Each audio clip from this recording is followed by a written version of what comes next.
If you're like many, some well-deserved days off are just around the corner, with Christmas 8 days away. But if you are one of the 800,000 police officers across this country, Christmas Day, New Year's Day, and every other holiday is just another day at the office. Crime doesn't take a day off. And tonight, for our look at policing in America, we're lucky to be joined by 3 veteran officers of the hit show Live PD who have committed many a family holiday to the beat. Sheriff Mike Chitwood is with us from Volusia County, Florida. ANDREA ZENDEJAS, a.k.a. the Bun of Justice, joins us tonight as well. And ANDREA has given many holiday hours to the city of El Paso while she was on the force. And finally, Chad AYERS is a former assistant leader with Greenville, South Carolina's SWAT team. So welcome to all of you. I want to take us right to Indiana to start the show off. It is a case that's sure to make a lot of people pretty angry, but it's also a lesson in perspective. And I want to make sure that our audience takes a good close look at this ring cam footage. It's an officer approaching a house with a barking dog on the porch, and you're going to see why so many people blew their stack when they saw the officer's actions. Take a look. Yeah.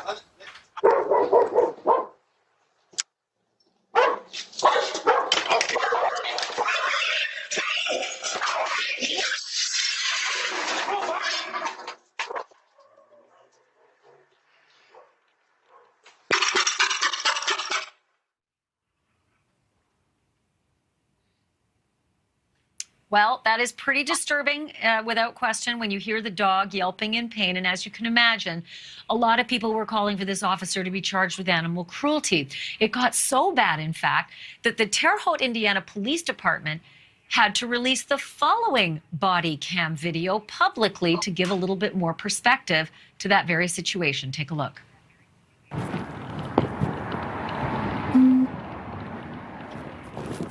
Get away from me! Get away! Get away from me! Get away! Get away from me! Get away from me!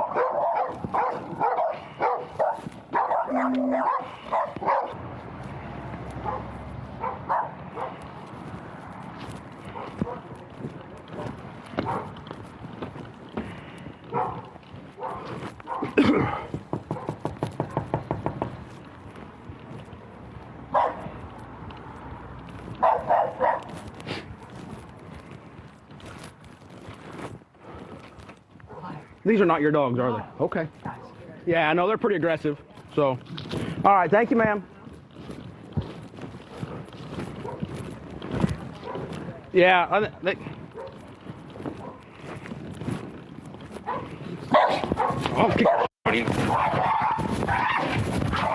want to bite?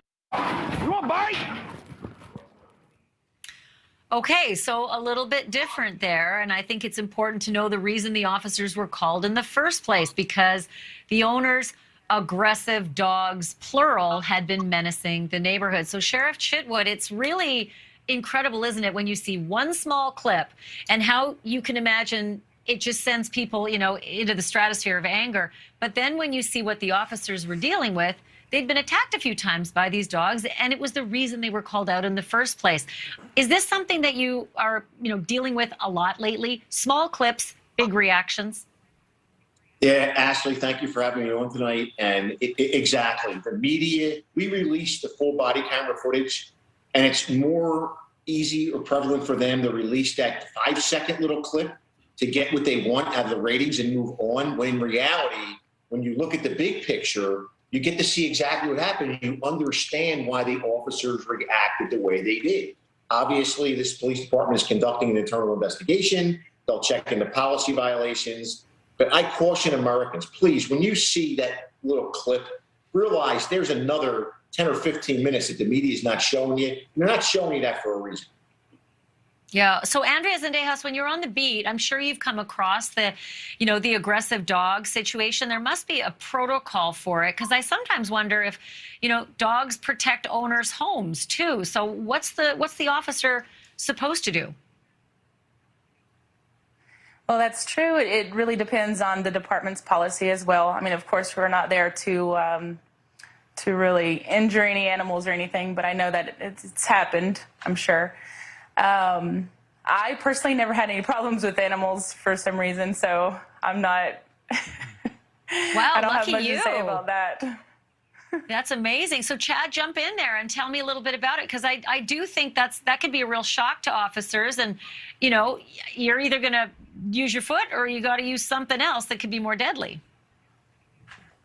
You're absolutely right, Ashleigh. And many times going into the unknown, you don't know how these dogs are going to react.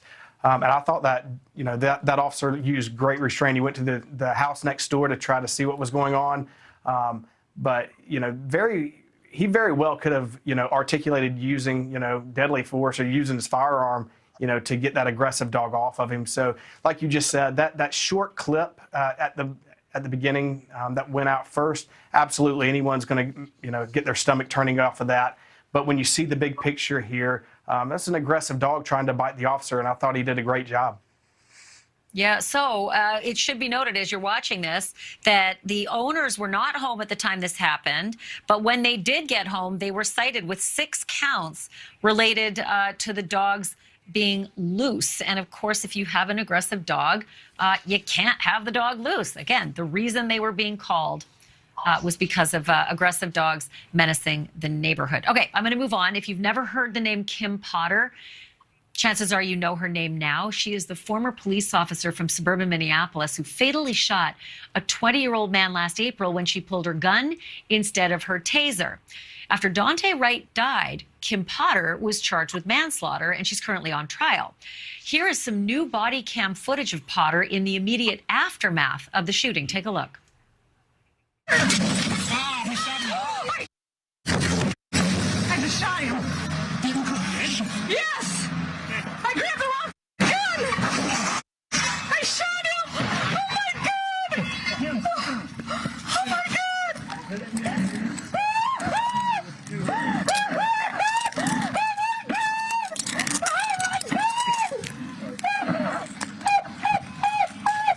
Just breathe. Are you okay? Just breathe. Just breathe. Just breathe.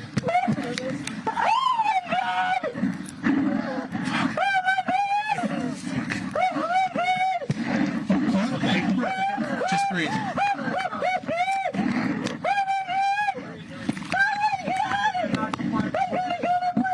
No, you're not. So if you could hear the last thing, clearly Kim Potter very distraught. The last thing that was said was, I'm going to go to prison. Sheriff Chitwood, that's something that the defense jumped on and said, that was your concern. You were upset, not because you shot somebody, but because you thought you were going to go to prison. I'm curious, excuse me, the prosecution, not the defense. But I'm curious about whether that matters after the fact, because the incident itself is in question, right? Not the actions after the incident. There's no consciousness of guilt or anything that they're, you know, trying to assess here. It's not a whodunit, it's a why done it. So give me your thoughts on just that whole notion of Kim's reaction there. I think her reaction is a true reaction. It's a regeste statement, to use the term that we use in court. An incident occurred, that's her feelings. She didn't do this to shoot that poor young man. She was trying to use the taser, and for whatever reason, she made a horrible decision. I question whether this belongs in criminal court. This is a civil lawsuit. There was a failure of training, failure of policy. She made a mistake. The city should be liable. That family is owed an incredible apology. They made a mistake, and she should no longer be a police officer. I'm not sure that going to criminal court. What happens during a pursuit, Ashleigh, when you don't follow the policy? Normally, the city pays a lot of money when a pursuit occurs and it violated policy, violated training, and somebody dies. I'm a little concerned at the avenue we're headed down here. She made a horrible, deadly mistake. That family needs to be whole. They need to be apologized to. But I don't think she went there that day to kill anybody. So, Andrea, I want to get your feelings on this, because I was astounded to learn that Kim Potter had been on the force for 26 years and had never once fired her taser or her gun in the line of duty. Does that sound normal from your experience when you were on the force with other officers? Well, where I was at, it was a little different. The area we worked was a lot different. We dealt with a lot more serious things a lot more often. So for someone like me, we would use our tasers pretty regular, unfortunately. But we also had training. We had a lot of training, and just like I believe is mentioned in the video,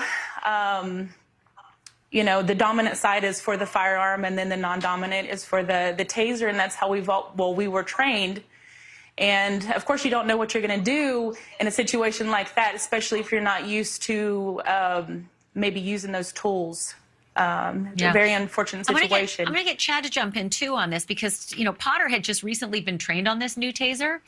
But then there's also the notion the taser's about a little under a pound, and her service weapon is, I think, somewhere around 2 pounds or a little over 2 pounds. So Chad, weigh in on this. I mean, there's a lot of heat, there's a lot of fog of war, there's a lot of stress and panic as the car is taking off and an officer is still inside, partially inside the car.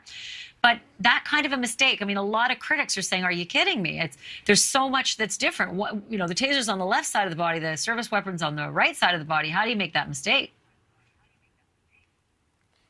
Ashleigh, I worked in a street crimes unit along with being on the SWAT team, and we were involved in situations, foot chases, car chases, struggles all the time.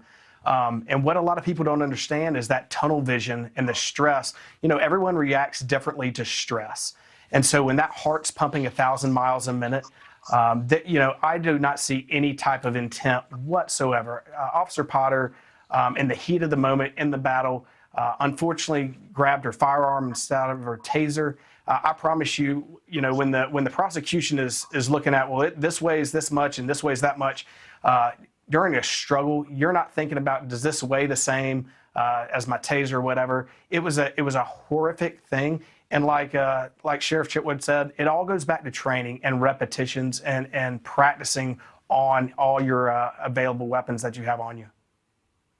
All right, I'm going to move on to Baltimore now. Police there were called into the home of a woman who reported that a male relative was chasing her out of the house with a knife. I want you to take a look at the video. I do want to give this warning to some viewers, though, that you may find this disturbing, as some do. So take a peek. Let's do one more option. Come on. County Police!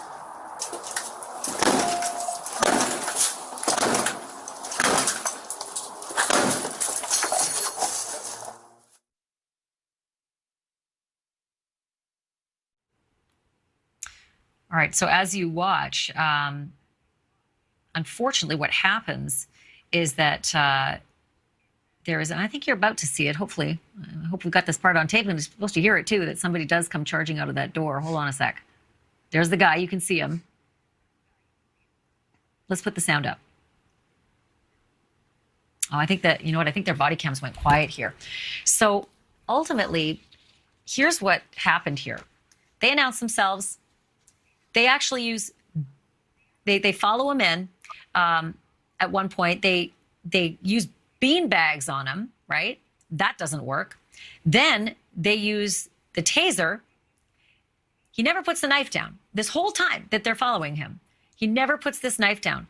And ultimately, even after the bean bags and the taser, he lunges at them and they fatally shoot him. So Mike Chitwood, it's interesting. It's hard to hear on that tape, unfortunately. Sorry that it went silent. But that's sort of almost a masterclass, isn't it? Like all these different force escalations before fatal force. And is there really nothing you can do if the guy's got a knife and he's going to come at an officer? There's just no other option. You've used everything you got.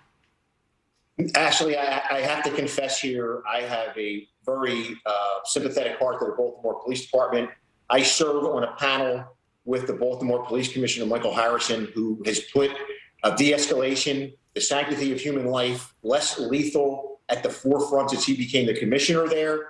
And those men and women acted exactly how we want them to act. They did everything humanly possible.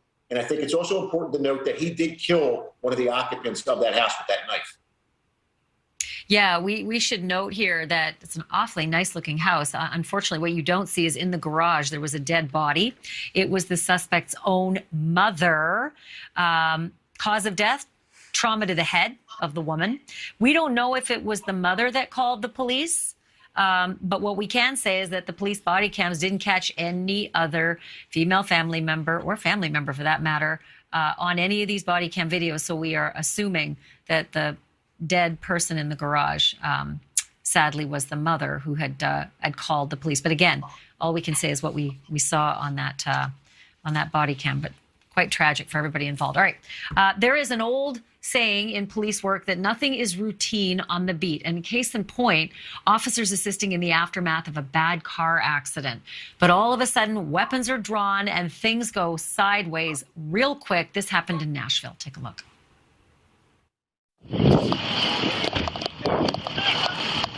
Whoa, is anybody in here? Is anybody in here?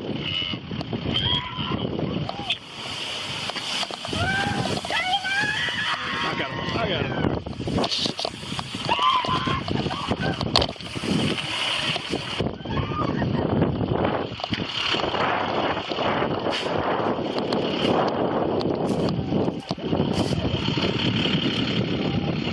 Hey, just leave that stuff in there, man. Just go ahead and go. Go ahead and go, man.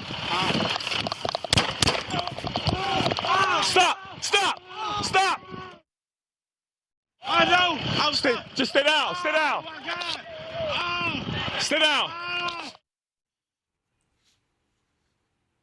Okay, that video happened so quickly, that moment where the suspect gets shot. I want to actually slow it down for you and play it in slow-mo so that you get a better idea of what actually happened there. So it turns out that 20-year-old Rod Reed was told not to reach for anything in the car, and yet inexplicably he did. He was reaching for a gun that was sitting on the dashboard. So you can just see through. You can see him reaching for the dashboard, a gun, and that's when the bullets fly. And you probably think that that 20-year-old Rod Reed is dead. He is not. He was shot in the leg, and he was transported to the hospital where his condition was stabilized.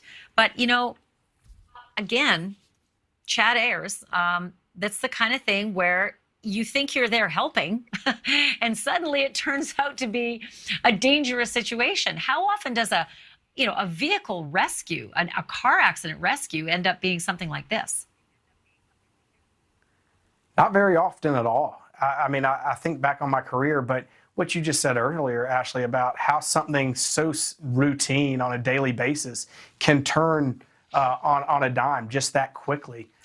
Here that officer is helping people in a car accident, sees a gun on the dashboard, tells the guy, hey, leave everything in there, or whether he saw it or not, he told him, hey, just leave it in there. And for some reason, this guy decides to reach for a firearm after he's wrecked the car. I can't imagine, but kudos to that officer for being situationally aware, picking up on it as quick as he could. I mean, this could have turned, a lot worse very quickly. Okay, so Andrea, I'm going to ask you a question about this next story. It's really raising a lot of eyebrows. In Los Angeles, police got the call that a clearly disturbed man with a knife is slashing tires and he's threatening people. And then they have this big, long standoff. And then the man approaches the officers with that knife. Here's a look at the video, and then also a look at what happens next.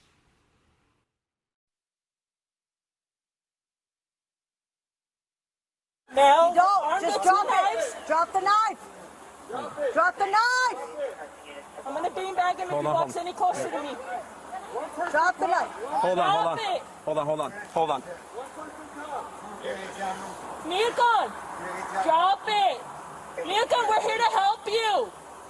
Cooperate with us. Drop it. Drop one more. Drop One another more. one. Hold on. Let my partner talk. Hey, Milton, you're okay. Drop the knife. You're okay. You're okay. Listen to me. Milton. Okay. You're okay. Drop the knife. Just have him drop Throw the knife. Drop The other one it. underneath. It's underneath. It's right underneath. Milton.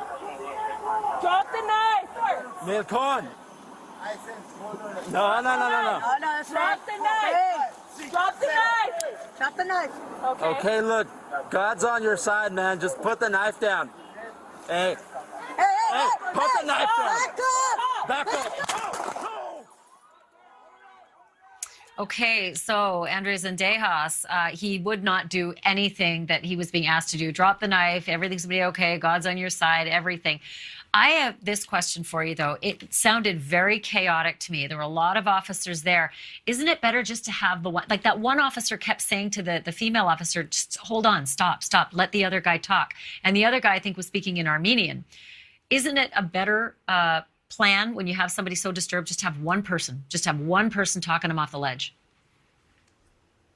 So generally you would want one person that has that established rapport with the person, and from what it sounded like, they were pretty familiar with him. They were calling him by his name, so maybe they, dealt with him on a daily basis, possibly. But yes, to kind of clear up that chaos, you definitely want the one person, whoever's connecting the best at the time, to try to maintain that communication with the gentleman. Yeah, and unfortunately, it just didn't work. A lot of officers, everybody talking at once. And, this is the thing that people talk about. They say, get some mental health professionals, on board to take over and play lead in circumstances like this. I'm going to move on to Louisville now. We have seen it before. We've seen it on this show, and I know all three of you have seen it with your very own eyes. A domestic disturbance call turns so violent in the blink of an eye. Officers actually responded to the call of a woman who said that she wanted 27-year-old Ivan Foster out of that house. She also reported that he had a gun. And we're going to pick up the body cam footage where officers are encouraging Foster to pack up his things and leave. But I do want to warn you again, you may find this video disturbing. Here you go. Nothing up here, man. Nothing. Stop reaching. Nothing. Stop reaching. I'll kill him. Put it down. Stop. Shoot him again.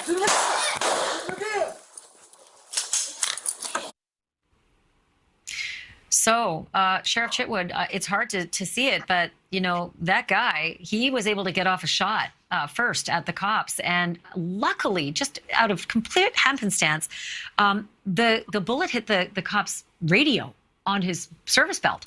So the police officer wasn't hurt, but obviously they had to fatally shoot Foster. In a circumstance like this, are there any questions asked, Mike Chitwood, if a suspect fires a weapon directly at an officer first? Are there any questions asked about why the officers use fatal force after that?